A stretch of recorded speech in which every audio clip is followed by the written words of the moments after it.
स्वागत आपका आपके अपने YouTube channel Hemant math concept में। जैसे कि पीछे हमारी रेशियो का कॉन्सेप्ट चला हुआ था, उसको आगे बढ़ाते हुए हम इसमें एक टॉपिक आता था प्रॉब्लम ऑन एजेस। ये इसका क्या है, एक अलग से चैप्टर है या रेशियो में लगा लो। ठीक है, इसकी बिल्कुल बेसिक से चलेंगे और हाई लेवल का करेंगे। ठीक है, तो इसके लिए बच्चों मैं आपको बताने जा रहा हूँ प्रॉब्लम ऑन एजेस के क्वेश्चन कैसे सोल्व करें। ठीक है, और जिसने भी इस चैनल को सब्सक्राइब नहीं किया है तो इस चैनल को सब्सक्राइब ज़रूर कर लीजिए। ठीक है, तो अब जैसे इसमें आता क्वेश्चन ए तथा बी की एज का अनुपात, वर्तमान एज का अनुपात कितना है, 5:6 है। वो कहता है 6 साल बाद, यहाँ पे लिख देता हूँ 6 साल बाद कितना हो जाता है, वही अनुपात 6:7। तो ए की प्रेजेंट एज ज्ञात करें। ठीक है, इस तरह का क्वेश्चन होगा। तो यहाँ पे देखते हैं हम, ये कितनी है 5:6 और 6:7। अगर मैं इसको मान लूँ, इसकी कितनी है 5x हो गई, जो बुक्स में दे रखा है कॉन्सेप्ट, इसकी कितनी होगी 6x हो गई। इसमें भी 6 साल जोड़ दूंगा और इसमें भी 6 साल जोड़ दूंगा तो कितनी हो जाएगी 6/7 क्या हो जाएगा, इनका अनुपात हो जाएगा। उसके बाद हमें क्या करना पड़ेगा, क्रॉस मल्टीप्लाई करना पड़ेगा, उसके बाद हमारा आंसर आएगा। पर मैं इस तरीके से नहीं कराऊंगा आपको ये क्वेश्चन। इसमें हमें सिंपल सा क्या करना है, सिर्फ और सिर्फ जो ये चीज़ बताने जा रहा हूँ ये बहुत सारे टॉपिकों में एप्लीकेबल होगी, या इस पूरे के पूरे एज वाले चैप्टर पे लगेगी। ये 3-4 टाइप के क्वेश्चन आते हैं और एक क्वेश्चन आपका रीजनिंग लगा लो या न्यूमेरिकल मेथड लगा लो या मैथ लगा लो, इसमें ज़रूर एक क्वेश्चन जरूर आता। किसी भी एग्जाम में लगा के देख लेना, किसी भी स्टेट एग्जाम में या सेंट्रल एग्जाम में, रेलवे में लगा लो, SSC में लगा लो, इसमें एक क्वेश्चन आता ही आता है और बहुत ही सिंपल कॉन्सेप्ट है। ठीक है, कितनी है 5:6 से कितनी होगी 6:7। तो यहाँ पर कितनी बढ़ा लेता हूँ, यहाँ पर कितनी होगी, सॉरी मैं कितनी मान लेता हूँ यहाँ पर, इसकी ए की कितनी है प्रेजेंट एज 5 साल का, ये कितनी है 6 साल का। क्या मानी हमने, इसकी 5 है, इसकी 6 है। ठीक है, कुछ साल बाद, ठीक है, इसकी 6 होगी 7 होगी। अगर मैं देखूँ यहाँ की 5 साल था, ये कितने होगा 6 का, तो 1 साल बढ़ी। यहाँ पे कितने था 6 था, ये कितने का हो गया 7 का होगा। इसकी कितनी बढ़ी, 1 बढ़ी। हमारे हिसाब से तो 1 बढ़ी, एक्चुअल में कितनी बढ़ रही है 6 साल बाद। ठीक है, किसकी पूछ रहे, ए की प्रेजेंट एज ज्ञात कीजिए। तो ए की प्रेजेंट एज कितनी है 5, तो 5 से गुणा कर दोगे तो कितनी हो जाएगी 30। इसको आप सिर्फ और सिर्फ मेंटली सोल्व कर सकते हो। ठीक है, उसी तरीके से अगर बी की पूछे तो बी वाली से गुणा कर दो। अब ए की पूछ रखी है तो ए वाली से गुणा, अगर बी की पूछ रखी हो तो बी वाली से गुणा, तो कितनी हो जाती, यहाँ पर बी की रखते तो 1, कितनी हो जाती 36 बस। यही क्या हो गया, आपका आंसर हो गया। ठीक है, तो इसी से रिलेटेड मैं कुछ क्वेश्चनों को सोल्व कराऊंगा मैं आपको। अगर जिसको समझ में नहीं आया तो दोबारा बता रहा हूँ। यहाँ पे मैंने इसकी कितनी मान ली 5, यहाँ पे कितनी मान ली 6। कुछ साल बाद, ये 1 साल बाद 6 का होगा, ये 1 साल बाद 7 का होगा। एक हमारे हिसाब से बड़ी, पर एक्चुअल में कितने साल बाद हुआ है 6 साल बाद। इनटू क्या करोगे 5 करोगे, इसकी ए की आगे अगर बी की पूछ रखी है तो बी वाली से गुणा करेंगे। ठीक है, इसी तरह क्वेश्चन कराऊंगा मैं अब आपको। ठीक है, तो नेक्स्ट क्वेश्चन को देखो, जैसा कि आपको स्क्रीन पे भी दिखाई दे रहा होगा कि ए तथा बी की वर्तमान आयु का अनुपात 4:5 है। कितना है 4:5 है। ठीक है, 5 वर्ष बाद यह अनुपात क्रम से 5:6 हो गया। तो ए की वर्तमान आयु ज्ञात कीजिए। ए की वर्तमान आयु ज्ञात कीजिए। कितने साल बाद हुआ? 5 वर्ष बाद। ठीक है, ठीक है, किसकी ज्ञात करनी है? ए की ज्ञात करनी है। तो मैं इसकी 4 साल मान लेता हूँ, इसकी 5 साल मान लेता हूँ। सॉरी, इसकी 4 है तो इसकी कितनी है? 5। ये 5 का होगा, 6 का होगा। कितने साल बाद हुए? 1 साल बाद हुए। इसको आप मेंटली सॉल्व कर सकते हो। 1 साल आपके हिसाब से एक्चुअल में कितने? 5 साल। 1 साल तो आपके हिसाब से एक्चुअल में कितना है? 5 है। इनटू क्या करोगे बच्चों? किसकी पूछ रखी है? ए की। तो ए वाली से गुणा कर दोगे तो कितनी हो जाएगी? 20 वर्ष इज योर आंसर। दोबारा बताते हैं, 4 का है 5 का हमारे हिसाब से 1 साल बढ़ गया इनमें, इसके 5 का होगा, 6 का होगा। एक हमारे हिसाब से एक्चुअल में कितना? 5 इंटू किसकी पूछ रखी है? कि अगर बी की पूछते तो किससे गुणा करनी पड़ते हमें? बी वाली यूनिट से। तो कितनी? बी की 5। तो बी वाली से कर देते तो बी का आंसर आ जाता है। ठीक है,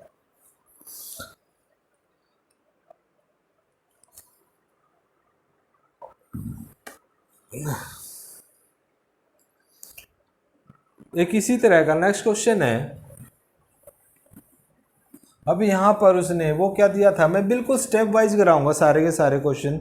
1 या 2 लेक्चर में आपके सारे के सारे क्वेश्चन क्या हो जाएंगे? आपके सोल्व हो जाएंगे। जैसे यहीं पर दे रखा है, विशाल तथा शेखर की वर्तमान आयु।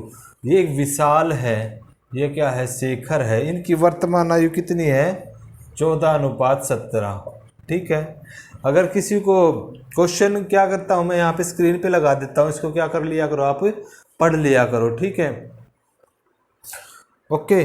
और वीडियो को पॉज करके पढ़ लिया करो। ठीक है, तो यहाँ पे 6 वर्ष बाद इनकी आयु क्रम से 17:20 हो जाती। कितने वर्ष बाद?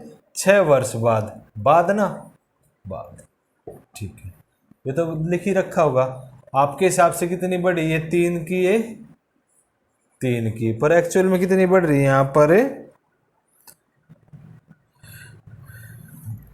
6 वर्ष। किसकी पूछ रखी है? शेखर की। शेखर क्या है? 17 का। शेखर की वर्तमान आयु यहाँ पे कितना करोगे? यहाँ पे 2 पे जाएगा तो कितना हो जाएगा? 17 दूनी 34 वर्ष इज योर आंसर। ऐसे चुटकियों में क्वेश्चन को उड़ाओगे आप, और एकदम मजेदार तरीके से, बिल्कुल सिंपल वे से बता रहा हूं मैं, बिल्कुल सिंपल, कोई दिक्कत नहीं। यहाँ पे 3 उनके, 6 एक्चुअल में दे रखा। किसकी पूछ रखी थी? शेखर की। तो शेखर वाले से गुणा कर दी। अब देखो, ये क्या थी? टाइप 1 थी। ये क्या थी? टाइप 1 थी। इसके बाद क्या करवाऊंगा? टाइप 2। इसमें क्या कहेगा कि भाई 7 साल पहले इतनी थी, 7 साल बाद इतनी है, या 5 साल पहले इतनी एज थी और 5 साल बाद इतनी एज है। ठीक है, उससे रिलेटेड मैं क्वेश्चन करा रहा हूं अभी आपको। जैसे नेक्स्ट क्वेश्चन आपको स्क्रीन पे दिख रहा होगा, क्या है? 7 वर्ष पूर्व, 7 वर्ष पहले ए तथा बी की आयु का अनुपात 4:5 था। क्या है? 7 वर्ष पहले। ठीक है, और 7 वर्ष बाद, 7 वर्ष बाद इनकी आयु कितनी होगी? 5:6 हो गई। बी की वर्तमान आयु ज्ञात कीजिए। बी की प्रेजेंट आयु ज्ञात कीजिए। बी की प्रेजेंट आयु ज्ञात कीजिए। मोस्ट इंपॉर्टेंट क्वेश्चन है। ठीक है, इसमें बच्चे कहाँ पजल होते हैं? 7 वर्ष पहले और 7 वर्ष बाद। मैं एक छोटी सी बात बताता हूँ, इसको एक टाइमलाइन से मैं आपको बताने जा रहा हूँ। मान लो कोई बच्चा है, उसकी आयु कितनी है? 27 है। आज प्रेजेंट में उसकी, प्रेजेंट में कितनी है? 27 है। 7 वर्ष पहले कितनी होगी भाई उसकी? 20 होगी। कितनी होगी बेटा? 7 वर्ष पहले 20 होगी। 7 वर्ष बाद, 7 वर्ष बाद कितनी हो जाएगी उसकी? 34। 7 वर्ष बाद कितनी होगी बच्चों? 34 होगी। अगर यहाँ पे देखो कितनी होगी, ये 20 से 34 साल का होगा ये। इस प्रोसेस में 7 वर्ष पहले और 7 वर्ष बाद के 20 से 34 साल का होगा। तो इसमें कितना आया डिफरेंस? 14 साल का। कितना आया? 14 साल का आया। मैं इसी चीज को दोबारा बता रहा हूं। मान लो कोई बच्चा है 27 साल का, 7 वर्ष पहले कितना है? 20 साल का, 7 वर्ष बाद कितना है? 34। इस प्रोसेस में कितना हो गया उसके पास? 14 साल का डिफरेंस आ गया, और 14 का यहाँ पर। ठीक है, और यहाँ देखेंगे हम 1 है, एक है, एक है, एक है, तो एक हमारे हिसाब से 14 उनकी। अब किसकी पूछ रहा है? बी की। तो बी की कितनी होगी? यहाँ पे किससे गुणा करोगे? 5 से गुणा कर दोगे तो कितनी होगी? 14 पंजे 70, 14 पंजे 70, ठीक है। पर यहाँ पे पूछ रहा है बी की प्रेजेंट, मतलब प्रेजेंट पूछना चाह रहा है या वर्तमान आयु का पूछना चाह रहा है। अब कोई बंदा 7 साल पहले कितना है? 70 का है, तो कितना हो जाएगा वो? अब कितना हो जाएगा? 7 ऐड करना पड़ेगा, तो उसकी प्रेजेंट आएगी। कितनी आएगी? प्रेजेंट आएगी। तो कितना हो जाएगा वो? 77 साल का। And this is your answer. जबरदस्त तरीके से है, एकदम बिंदास तरीके से। देखो यहाँ पे देखो, सिंपल सी बात, अगर यहीं पे देखो 20 साल का गया, अगर 20 साल 7 साल पहले इतना था तो कितना हो जाएगा? 7 ऐड कर दोगे तो कितना हो जाएगा? ये आपके पास 27 हो जाएगा, ठीक है। तो इस तरह के क्वेश्चन आएंगे, इसमें बहुत सारे क्वेश्चन होंगे जो इस तरह के आएंगे, ठीक है। तो बिल्कुल बेसिक कॉन्सेप्ट थे, टाइप 1 के थे। इसमें से करोगे तो बहुत सारे एग्जामों के इसमें इससे ही सोल्व हो जाएंगे आपके सारे क्वेश्चन, ठीक है। तो बने रहिए आपके अपने YouTube channel Hemant math concept में। अब लगातार से बहुत सारी क्या आएंगी आपके पास? वीडियोस आएंगी, ठीक है। तो बने रहिए आपके अपने YouTube channel Hemant math concept में। जिस बच्चे को ने ये चैनल सब्सक्राइब नहीं कर रखा है वो इस चैनल को सब्सक्राइब जरूर कर लीजिए। और मैं एक बात बताने जा रहा हूँ, अभी आज ही नोटिफिकेशन आया है। क्या है? नोटिफिकेशन आया है, उसमें क्या मांग रखा आपसे? देखो मैं बताने जा रहा हूँ, जहाँ पर देखो, यहाँ पर अपना जो बिजली बोर्ड है उसमें कितनी हो जाएंगी? 4000 वैकेंसी आएंगी। अभी जेबीटी वालों की करीब 6000 वैकेंसी आएगी। 4000 यहाँ पर 6000 आएंगी, ठीक है। उसके बाद रेलवे की होगी। और जो सीईटी का है, CET common eligibility test Haryana का, उसमें ढेर सारी वैकेंसी आएंगी। तो ये नॉर्मल सी अभी तो मांग रहे हैं। जैसे कोरोना जो ये चला हुआ है, जो भी कुछ है कोरोना, जैसे ही ख़त्म होगा ये, उसके बाद आपके सामने बहुत सारी वैकेंसी आएगी। तो इसलिए जो बीमारी है उसके लिए सेफ्टी तो बरतो, ठीक है, परंतु आने वाले एग्ज़ाम की बहुत अच्छी से प्रिपरेशन करो और दिल लगा के पढ़ाई करो घर पे, ठीक है। तो बने रहिए आपके अपने YouTube channel Hemant math concept में। धन्यवाद।